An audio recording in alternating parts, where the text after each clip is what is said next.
하나의 지자체에서 드론 관련된 산업을 어떻게 하면 좀 매니지먼트를 잘해서 활성화시킬 것인가, 그거를 처음으로 아마 개최한 자리일 겁니다. 다행스럽게도 우리 이노클래스벤처협회에 같이 공동 주관을 하게 돼서 영광스럽게 생각하고요. 또 이 자리에 계신 드론 운용사나 또 생산업체나 교수님이나 시 관계관이나 참석하셔서 좋은 말씀들이 개진될 수가 있고요.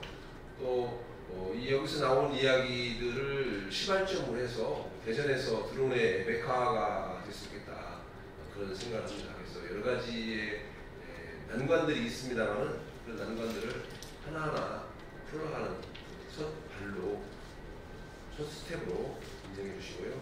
좋은 말씀들 잘 해주시기 바라겠습니다.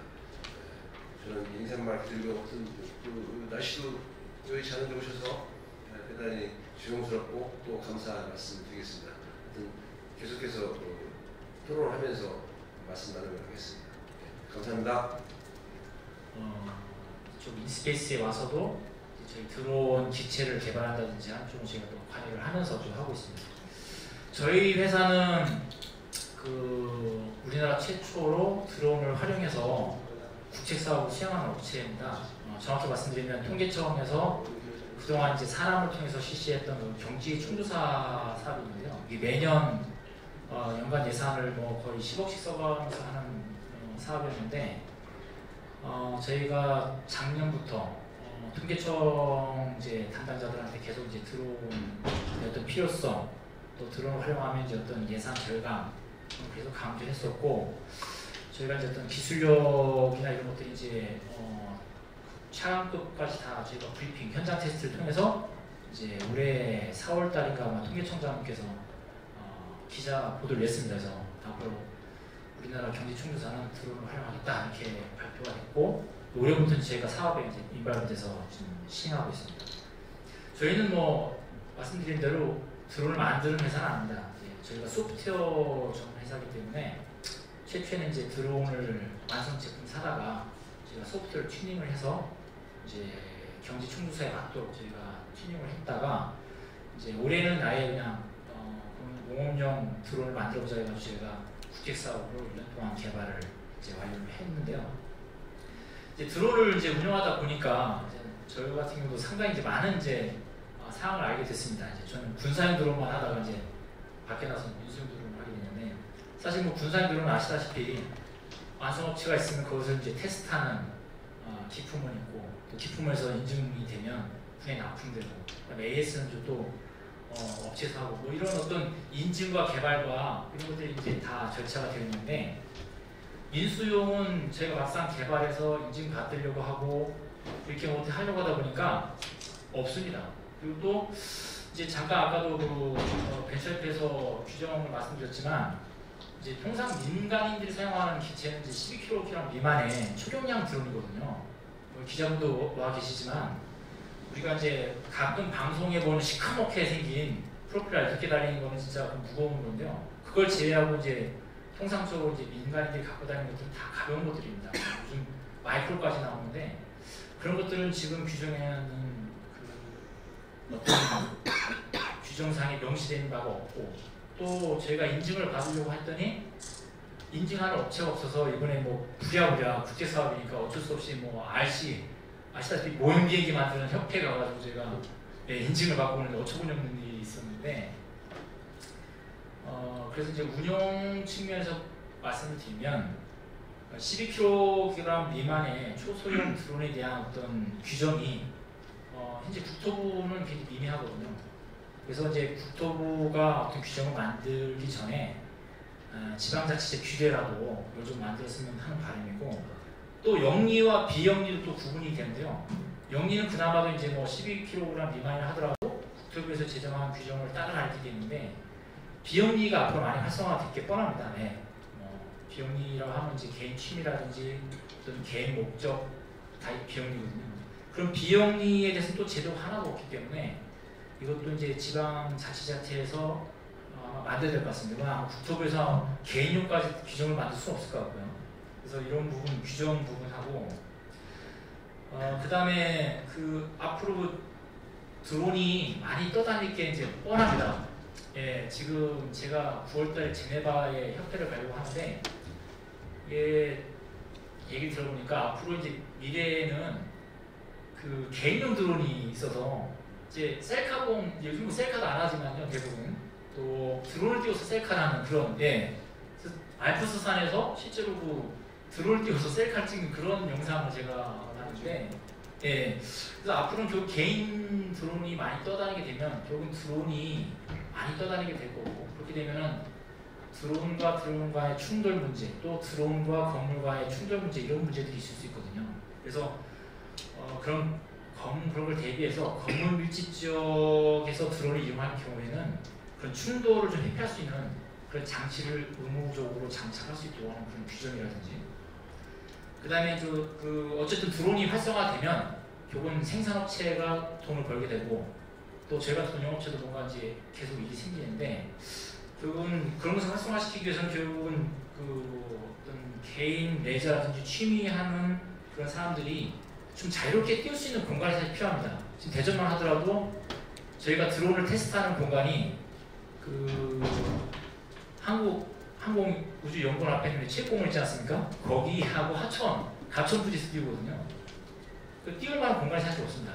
그러니까 개인들이 사실 드론을 띄우고 싶어도 어떤 그런 어떤 좀 공원을 드론 공원 같은 거를 대전시에서 지정을 해서 그쪽 자유롭게 띄울 수 있도록 한다면 드론이 좀 더 많이 판매가 되고 또 활성화가 되고 그래서 규정 안에서 좀 그 양성화시키는 그런 것도 좋겠다는 생각을 해봤습니다. 예상입니다. 아, 네.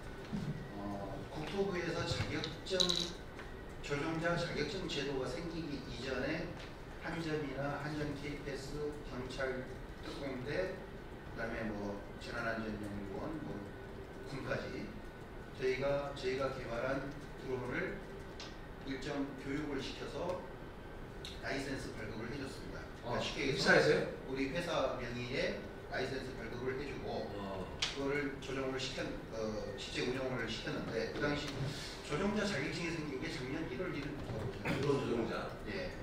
근데 그 드론 조종자 자격증이 제도가 없을 때 그럼 저희는 어떻게 하나? 교육을 시켰다라는 뭔가 라이센스 발급을 했죠. 근데 나중에 지금 따지고 보니까 교육을 했던 저도 무자격자고 교육을 받아서 지금 운영하고 있는 사람들도 무자격자가 되는 거예요. 무자격자 발행한 그 자격증 가지고 하니까 당연히 무자격자. 네, 그런 우지 못할 그런 이제 상황이 되는데요. 그래서 그러면 국토부에서 발표한 조종자 자격증에 취득을 하려면 그럼 어떻게 해야 되느냐? 물론 뭐 취미형이라고 해서 필요 없다고 하는데 저희 같이 이제 개발을 하는 회사도 개발을 하는데 제약이 돼서는 안 되거든요. 여기 활성화되게 제도가 뒷받침이 돼야 되는데 그 조종자 자격증을 받으려고 이렇게 보니까 뭐라고 되어 있냐면은 실제 비행기 조종사 자격증 받듯이 되어 있습니다. 그래서 뭐 예를 들어서 20시간의 비행 저기를 해야 된다. 그래서 국내에 세 군데의 교육기관을 지정을 했는데 그 교육기관에서 지정한 그 비행기 다 다릅니다. 왜냐하면 워낙 다양하다 보니까 예를 들어서 뭐 어떤 분이 그런 표현을 했어요. 브레이크하고 엑셀레이터하고가 왼쪽 오른쪽인데 이게 반대로 되어 있는 것도 있다. 그것뿐만 아니라 브레이크하고 이게 없는 드론도 있습니다. 그러니까 완전히 판이하게 다른. 그래서 저희가 만드는 비행기도 A타입, B타입에 따라서 A타입을 교육을 받았어도 B타입을 운전을 못합니다.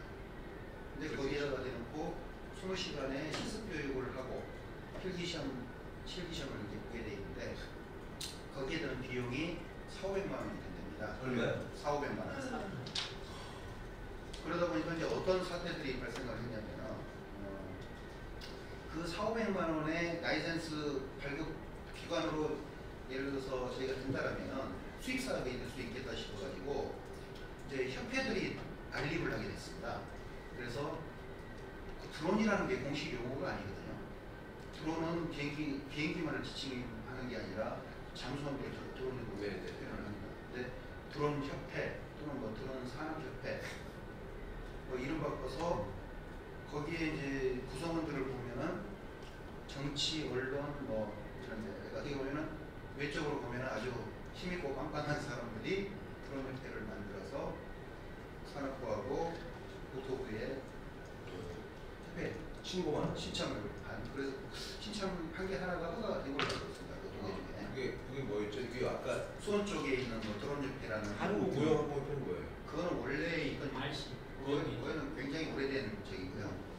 국내에는 또 무인기 시스템 협회라고 아예 무인기 전문가들, 산학연 전문가들 모이는 협회가 그게 등록돼 있는 겁니까? 이미 있습니다. 근데 그걸 있음에도 불구하고 정치권에서 또는 언론계에서 모여가지고 그런 협회를 만들고, 그래서 그게 그런 그 이권에 눈이 멀어서 이제 그런 형태로 지금 흘러가는, 나중에 누군가가 그런 조정 자격증에 대한 400만 원에 대한 여기 계속 유지가 저는 이제 폐지가 돼야 된다고 보고요. 그러니까 들어오는 자동차 면허증도 20시간에 실습한 다음에 20시간 운전 연습했다 하고 나서 시험 치는 거 아니지 않습니까? 근데 자동차보다도 훨씬 더 쉬운 드론을 20시간을 저기 한다? 이게 실제 조종사 면허가 경비행기나 이거 할 때 그때 하는 규정이거든요.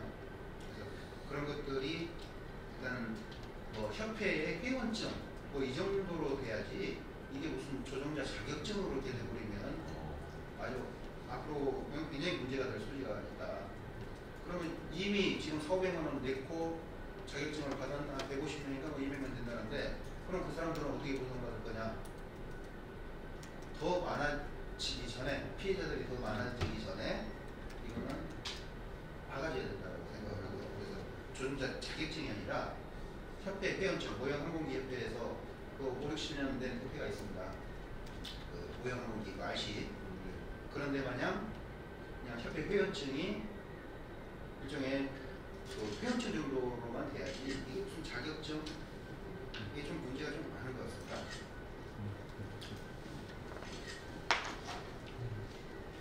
그리고 또 하나가 뭐가 있냐면은 이제 국토부에서 자 150m 이상 올려서는 안 되고 가시권 벗어나서는 안 되고 뭐 하면 처벌하겠다. 사실 비행기를 두 가지로 무게로 뭐 12kg 이거는 제가 보기에는 뭐 의미가 없고, 없죠. 이게 자동으로 날아가는 거면은 1kg든 2kg든 후타시 될 수가 있습니다. 근데 자동 항법 장치가 안 달려있다 그러면은 내 눈앞에서 당장이 안 보이면 조종하는 건 추락하니까, 그래서 그런 자동 항법 장치가 달려있냐 안 달려있냐로 구분을 해야지. 그리고 만약에 자동 항법 장치가 달려있으면은 우리 법 규정에 맞게 공항 얼마 반경 이내에서는 아예 작동 안 하게, 자 고도 150m 이상 올리려면은 아예 안 움직이게, 내가 비행을 시작하는 위치에서 가시권 300m 이상 멀리 보내려고 하면은 아예 명령이 안 먹게, 그 제조사에서 아예 제한을 해버려야, 아예 제한을 해버려야지. 그걸 갖다가 하게 해놓고 사용자가 멀리 보냈다 어쨌다 높이 올렸다 해가지고 처벌하는 것보다 그 제조사에서 그 기능을 제한을 하는 게 맞다. 왜냐면은 독일에서 나온 그 항공 촬영용 제품 자체가 고도 얼마, 거리 얼마 다 제한이 되어 있습니다. 중국에서 나오는 그 제한이 지금 없는 걸로 알고 있습니다. 중국은 없고. 네. 중국에서는 이제 최근에 우리 공항 근처에서는 작동 안 하게 하는 그거를 또 넣었다고 보면 제가 좀 기억을 하고 있어요. 근데 그거를 아예 내가 불법을 저지르려고 해도 이거 작동을 안 하는, 특히나 군사용 아니면 경찰용 이거에는 그런 제한이 있어서는 안 된다고 보고요. 그런 산업 특수용은 빼고 일반 취미용 같은 경우는 아예 제조사에서 막아버려야지. 그걸 갖다가 왜 내가 불법을 저지르려고 시켜도 이게 작동을 안 하게 해버리는 게 맞지. 그거를 불법했다고 단속해서 그게 말이 되겠구나. 그래서 국내에서 생산하는 것도 그런 게 규제로 돼야지. 제조사한테 또는 수입품도 그걸 검사해서 그런 작동이 되는 그런 것들만 수입 허가를 해준다거나 이런 식으로 돼야지. 이거를 뭐 사용자들한테 책임을 묻겠다, 이거는 조금 문제가 많아요. 그리고 이제 정책적인 거라고 해야 되나 그래요. 요즘 이제 드론 부분하면서 아까 제가 우리 입장에서는 더 안 좋다고 말씀을 드렸는데요. 국가 R&D 자금 자금들이 드론 쪽으로 엄청 많이 풀렸습니다. 풀렸어요? 예. 그러니까 뭐 심지어는 뭐 에너지 기술 평가원, 뭐 농업 기술 평가원, 농기평 뭐 이런 데까지 해서 보면 드론 과제들이 눈만 떴다 하면 뜨고 있어요. 근데 그게 실제 필요한 저희들한테는 안 옵니다. 실제 개발업체, 국내에서 유통업체들이 대부분이고 사실은 개발업체는 그렇게 안 되거든요. 근데 그런 개발업체에 그런 과제들이 가야 되는데 제가 오죽했으면은 지금까지 무인기 거의 15년 하면서 나랏돈 이론 한 장 안 받고 내가 개발했다. 나랏돈 안 받았습니다. 그 대전시에 그 제작 지원 사업들은 많이 지원을 받았고요. 근데 R&D 저기로는 제가 15년 장을 받아본 적이 없습니다. 어떻게 보면은 남들이 놀릴 정도로 굉장히 그 과제만 먹고 사는 회사가 됐는데 실제 그런 R&D 과제를 안 해본. 그게 이제 뭐 남 탓할 것도 아니고 제가 과제를 몸으로 제 탓을 해야 되는데 이제 우려하는 게 뭐냐면은 그런 것들이 너무 남발이 되다 보니까 나중에 실제 뭔가 무인기 시스템을 개발을 하려고 할 때 중복 과제 이런 걸로 돼가지고 실제 개발을 해야 하는데 못하게 되는 거 아닌가. 그러니까 물론 뭐 별 능력도 없는 데서 다 그런 것들 다 과제를 가져가는 것도 솔직히 뭐 배 아프긴 하지만 나중에 중복 과제 이런 걸로 걸려서 정작 개발해야 될 때 그거는 이미 개발 몇 년도에 했던 거야. 이거는 과제 지원 불가 이런 형태가 되지 않을까 그게 좀 우려가 되고 있습니다. 네. 뭐 유인기만 개발하는 경험 가지고 무인기가 앞으로 전망해서 해보자라고 해서 시작을 하게 됐는데. 그러면 이 회사가 유인기 일반 유인기 개인용 그러니까 제가 이제 군에 있을 때 아. 주로 유인기를 개발하는 일을 했었어요. 네, 그래서 나와서 이제 무인기에 이제 그 저희가 연구 개발을 하다 보니까 이 분야가 재밌어서 창업을 했죠. 충대 안에다가. 그래서 시작을 했는데 막상 시작하고 보니까 어려운 일이 꽤 많더라고요. 사실 뭐 지금 이사장님도 말씀하셨지만 그런 거 다 현실적인 문제고요. 그 다음에 우선 판로가 이제까지 없었고 앞으로는 뭐 있을 거라고 예상이 됩니다만은 근데 이제 그 사실 흔히 접할 수 있는 그런 드론 누구나 살 수 있는 드론은 이미 중국 시장한테 이미 다 뺏겼어요. 뺏겼고 우리나라하고 그 다음에 일본이 이제 막 한다고 시작했는데 이미 그 선점을 한 건 중국입니다. 그래서 그 분야에 우리가 들어가서 뭘 한다는 건 아직 뭐 전혀 보이질 않아요. 보이질 않고 그래서 저희 이제 회사 같은 경우에는 최근에 그 국토부에서 드론의 선진 나라, 이스라엘 같은 나라의 어떤 그 성숙된 기술을 가진 제품을 같이 공동 개발해서 빨리 국산하는 우리나라 기술화하는 이제 그런 프로젝트가 있었어요. 그래서 저희가 이제 그걸 하나 따게 돼서 현재는 그걸 진행을 하고 있습니다. 산업용 드론인데요. 네. 근데 이제 이 자리에 사실 저는 뭐 이렇게 얘기를 준비해서 나오지는 않았고 사실 뭐 토론하고 이제 들으려고 왔는데 뭐 실질적인 말씀을 한 가지 드리고 싶은 건 뭐냐면 이제 드론을 개발하다 보다 느끼는 겁니다만은 아까 앞서 두 분도 말씀하셨는데 사실 그 띄우는 장소가 제일 큰 문제예요. 자, 우리 대전이 연구소다, 대학이다, 아주 그 해서 드론에 관련된 업체다 해서 전국적으로 가장 그 활발하게 또 그런 기업들이 모이는 게 대전입니다. 그런데 이런 산업을 육성시킬 때 근간이 되는 인프라가 있어야 되는데 그게 바로 이제 이를테면 드론 비행장 같은 거예요. 드론을 전용으로 띄울 수 있는 비행장. 그래서 뭐 나도 오늘 와서 처음 알았습니다만 대전 전 지역이 비행 금지 구역이네요. 이제까지 저는 불법을 계속했던 거 감천에 있는데 근데 그나마 서울에 있는 대학이나 업체는 그나마 비행할 데가 없어요. 대전 그래도 갑천이 있어요. 그것도 불법이지만.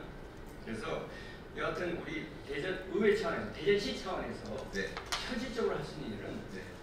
전국 최초로 그 드론 비행장 환경을 만들어주는 겁니다. 네, 한번 해볼게요. 저희 같은 업체는 그런 환경을 만들어주면 당장 회사를 옮길 거예요.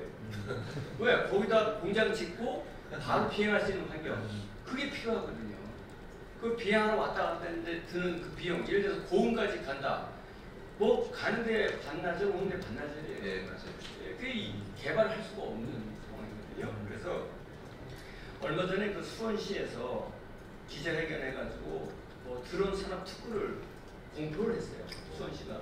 그래서 뭐 거기에 그 드론 회사가 있어요. 그래서 잘 나가는 그 장난감 회사 있잖아요. 예, 바이로봇 그걸 근거로 해서 이제 뭐 그렇게 한 모양인데 사실은 그것도 허울뿐이에요. 왜냐하면 날릴 데가 없거든요. 수원. 날릴 데 없어요. 진짜 없어요. 그래서 그나마 대전은 찾아보면 있다 이거죠. 아까 말씀하신. 저도 사실 12년도에 그 DP의 그 누구죠? 그 양반한테 저도 드론 비행장 만들자고 제안을 했었어요. 그래서 그때 같이 찾고 아마 그런 기운이 있었는데 결국 그 이후에 이제 그 유야무야 되고 안 됐는데 요거는 꼭 해야 되겠다.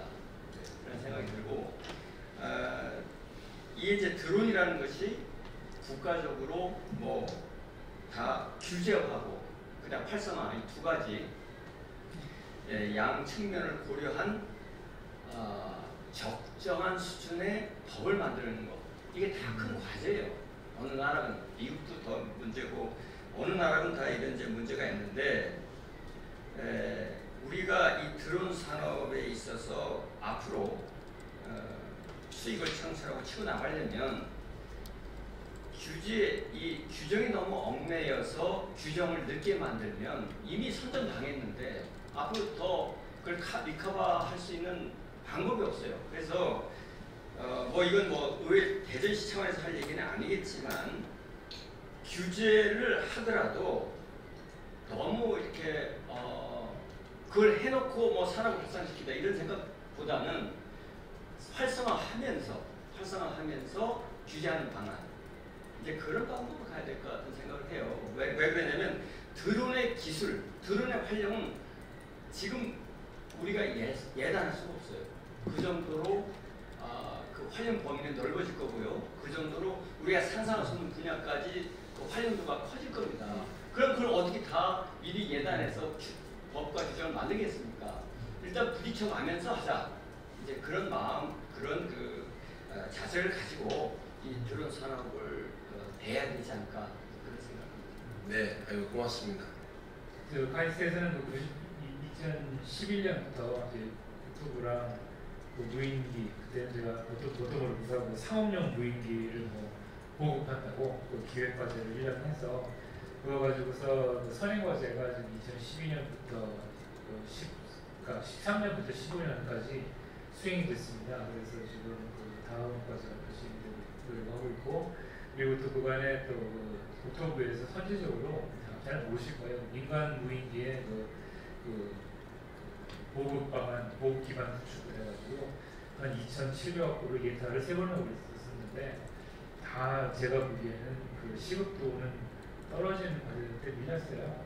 그때만 하더라도 지금같이 드론이 활성화될지 몰랐죠.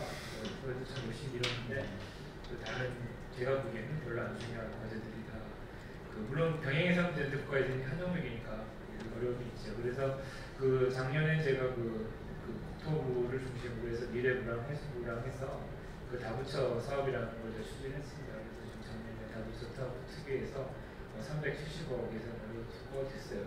그래서 예산이 큰 돈은 아닙니다. 대부분 예산 보시면 전국적으로 이런 무인기를 구축하려면 수천억 예산이 들어가는 게 기본적인데요. 그런데 그렇게 됐죠. 그래서 일단 이거라도 해가지고서 우리나라의 무인기에 불씨를 살렸다는 거는 좀 다행히 생각을 합니다. 이미 그 미래부랑 해수부랑 과제 진행해주고 있고 국토부는 올 가을에 이제 그 사업자를 공모해서 이제 또 그 연구를 수행할 예정입니다. 그 무인기는 그 제가 6월달에 그 아이케어 그 회의를 국제민간공교 회의 갔다 왔는데 거기는 굉장히 빠릅니다. 2020년까지 국제 무인항공기가 국제적으로 운항할 수 있는 근거가 2020년에 나옵니다. 5년밖에 안 남았어요. 저희는 지금 뭐 이제서 뭐 드론 이런 게 있네라고 하고 있는데 거기서는 이미 2007년부터 그 스터디그룹을 만들어가지고 2020년까지 국제적으로 무인기가 운항하는 거를 만든다고 하고 있고요. 우리나라에서는 그걸 받아다가 2030년까지 무인기를 전국적으로 운영할 수 있는 그 통합을 마련한다고 하는데 제가 보기에는 좀 늦는 것 같아요. 2020년이면 5년 내에 끝나야지 10년 동안 걸릴 일은 아닌 것 같거든요. 근데 그 10년을 잡아놓는 거는 아마 제 생각에는 뭐 다른 아마 플레이어들의 이유들이 시작을 생각을 합니다.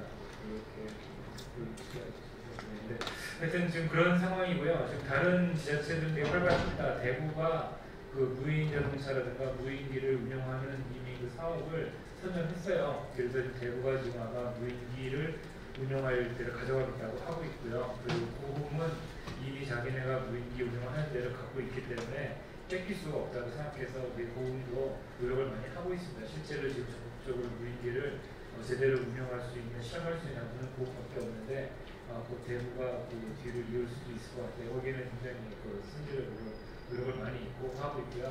그래서 아까 서울은 날릴 게 없다고 했을 때 서울도 남자동 지구 쪽을 날릴 수 있게 해놨어요. 그래서 서울은 있고 오히려 대전만 없어요.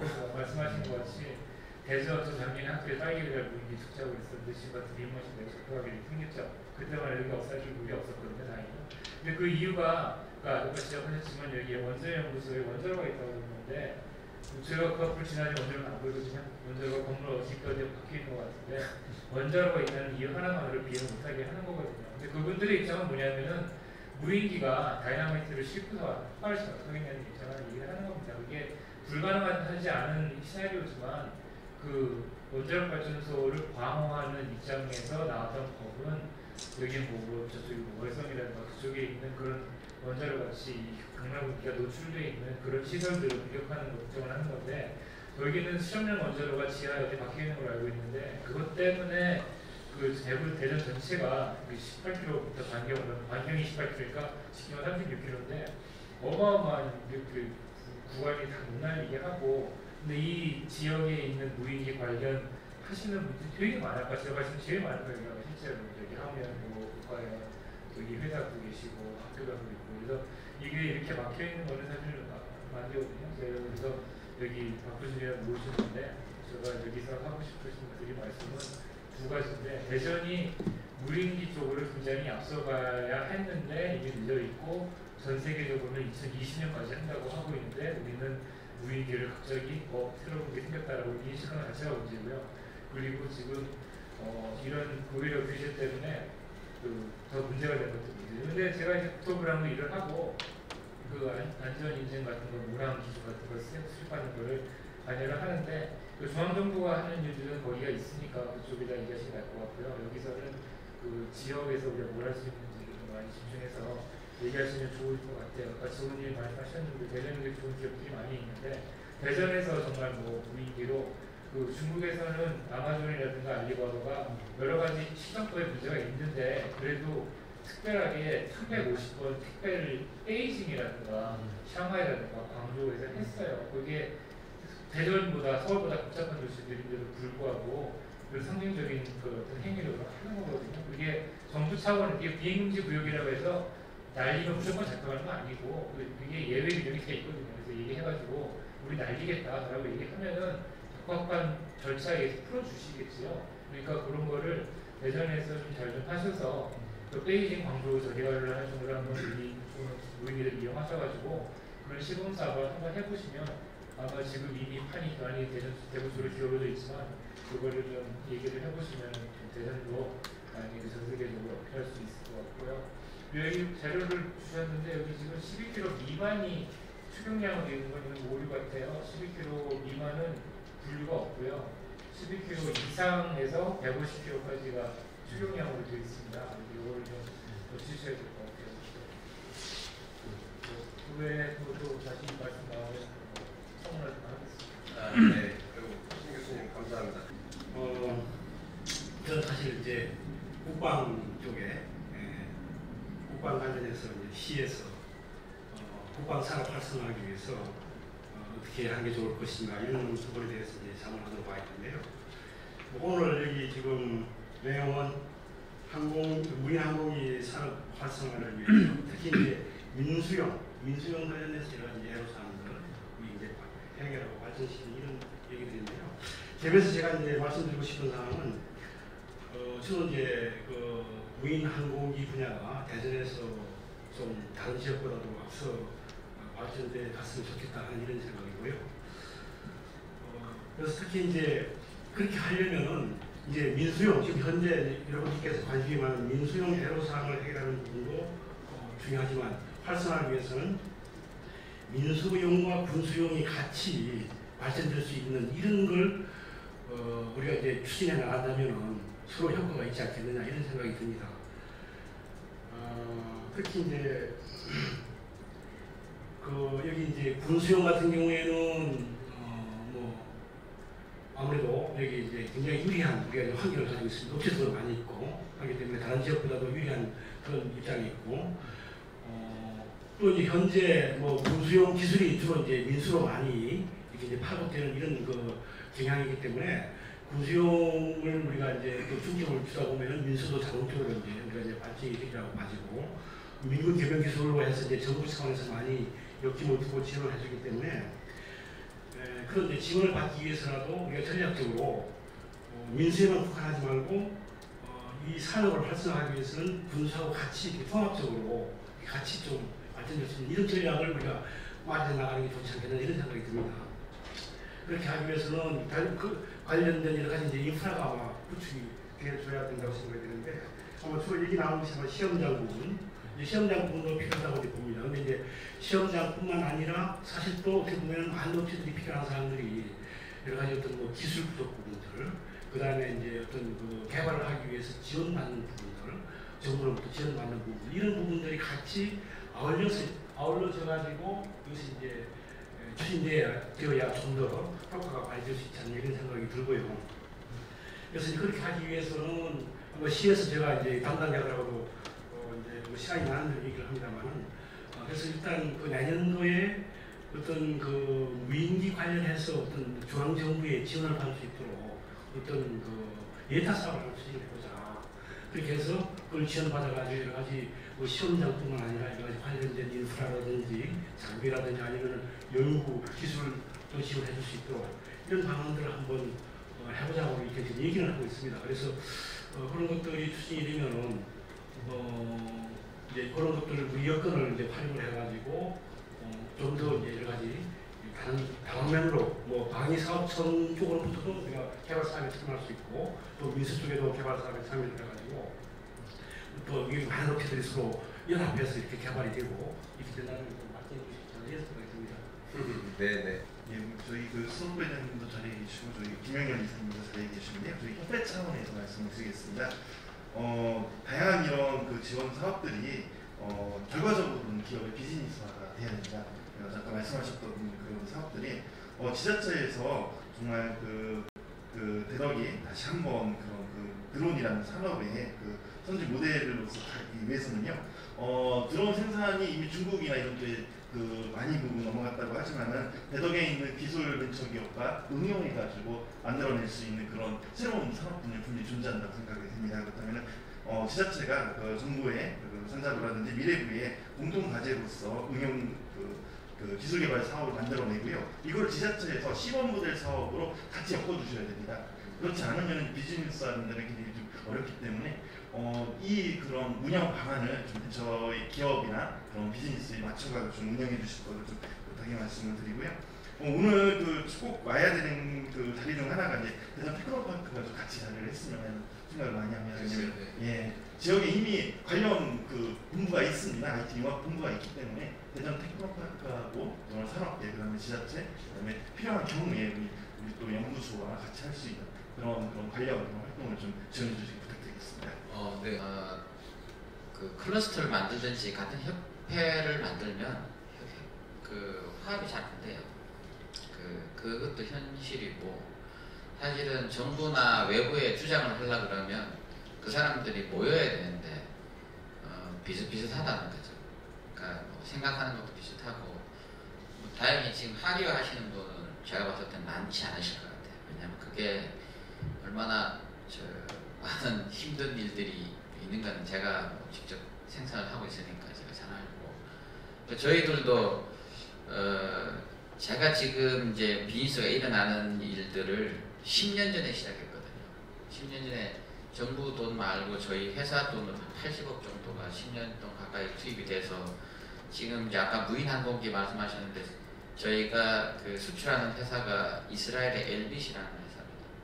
그 회사가 전 세계적으로 그쪽에서 거기에 들어가는 안테나를 저희들 걸 쓰고요. 최근에 또 이제 비행기가 이제 좀 큰 무인 항공기에 가면 이제 통신 시스템이 굉장히 중요합니다. 저는 사실은 두 가지를 기점으로 해서 위월드도 이걸 하려고 그래 했었던 사업이었는데, 8년 전에 그 중국에 있는 비행기 업체가 이걸 가지고 자기가 안에 코어가 없다, 발전하자. 근데 저는 아직 아니다. 왜냐면 이게 좀 더 불이익을려면 기다려야 될 것 같다. 근데 그때 그 자리에 중국의 굉장히 부자 사장님이 한 분 앉아 계셨는데, 근데 분명히 이거는 된다. 그러니까 최근에 그분도 계속 만났는데 닥터가 했는 말이 결국 맞더라. 저는 이제 말씀드리고 싶은 거는, 우리가 과연 화합하고 의견을 모을 준비가 되어 있느냐. 뜯어보면 각자의 이익 모델이나 생각이 조금씩 다 달라요. 그래서 모아서 법규를 통과시키거나 아니면 뭐 정보 과제를 유치하거나 하면 모여야 되거든요. 사실 안 쉽더라. 제가 벤처협회도 있어보지만 여러 명 모여 나누면 뭐 이거 요구하고 저거 요구하면 아주 디테일한 것만 남더라는 거죠. 아까 그 공간을 만드는 건 제가 봤을 때는 벌써 의견이 모여진 거